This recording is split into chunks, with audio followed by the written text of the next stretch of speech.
عمران خان سره په جیل کې پس پرده ملاقاتونه شروع دي. عمران خان سره په جیل کې ډیل شروع شوی دی. د دې خبرې انکشافات چا کړي دي په هغې باندې ډیټیل سره خبره کوو. دا خبره حکومتي یو وزیر کړې ده، یعنی د مسلم لیگ نون یو وزیر دا خبره کړې ده. دې نه علاوه مخکې هم دا خبره ایجاد الحق کړې وه چې په دې باندې ډیټیل سره خبره کوو. خو هغې نه مخکې ایراني وزیر داخله دا وخت په پاکستان کې موجود دی چې د پاکستان الیکشن کمیشن سکندر سلطان راجا چې کوم دی ورسره ملاقات شوی دی او په دې ملاقات کې په دې اتفاق شوی دی چې آینده به ایران الیکشن کمیشن اور پاکستان الیکشن کمیشن جوائنٹ کار کوي.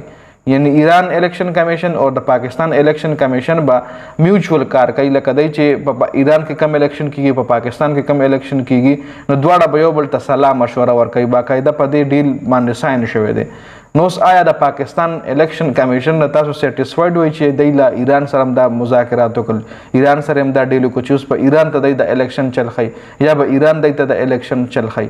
نو لکه د ایران او د پاکستان د الیکشن حوالې سره یو ډیل ساين شو چې دواړه الیکشن کمیشن به جوائنٹ کار کوي. ول خبردار راغلی دی چې صحافي شفیع جان ویلی دی چې په 5 اگست به پی ټی آی په پېښور سټیډیم کې یوه غټه جلسه کوي او هلته به دی د عمران خان د رهایي دپاره یو لایحه عمل هم پیش کوي.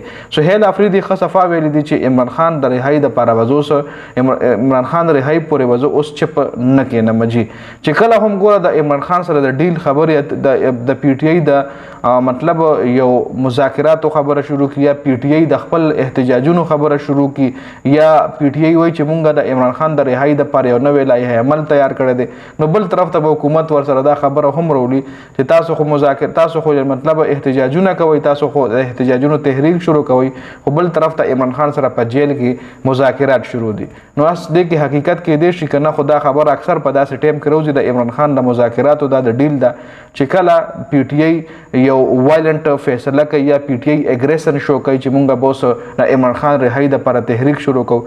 نو اوس دې کې ستاسو په خیال سره څه رایه ده؟ خبل مخکې ځو عمران خان سره د مذاکراتو خبره او عمران خان سره د ډیل خبره، دا خبره نبیل قبول کړې ده او ویلی دا هم دی چې عمران خان سره مذاکراتي ډیل الریډي تیار شوی دی، خو دا ګرنټۍ والا څوک نشته چې عمران خان به د رهایي نه پس کم کارونه نه کوي. د دې ګرنټي څوک نه اخلي. یعنی بیرسټر ګوهر هم نشي اخیستلی چې بیرسټر ګوهر عمران خان نشي کنټرول کولی. خو دې حوالې سره محمود خان اشکزی ډېر مخکې ویلو چې عمران خان نه دسخط اخیستل زما کار دی.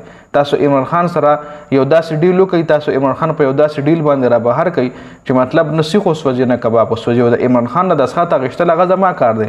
حکومت وایي چې عمران خان په کور کېنول یا 2-3 کاله به هغه جلسه جلوس نه کوي یا مطلب چې کوم ډیل ول حکومت تیار کړی دی، نو په هغې باندې یو ګرنټۍ والا کس پیدا کول دي چې هغه د عمران خان نه دسخط والي چې یو عمران خان به د رهایي نه پس دا کارونه نه کوي. نو څه د عمران خان یو ګرنټر وایي نشته دی. دا خبره نبیل قبول کړي چې دا د مسلم لیگ نون یو وزیر دی.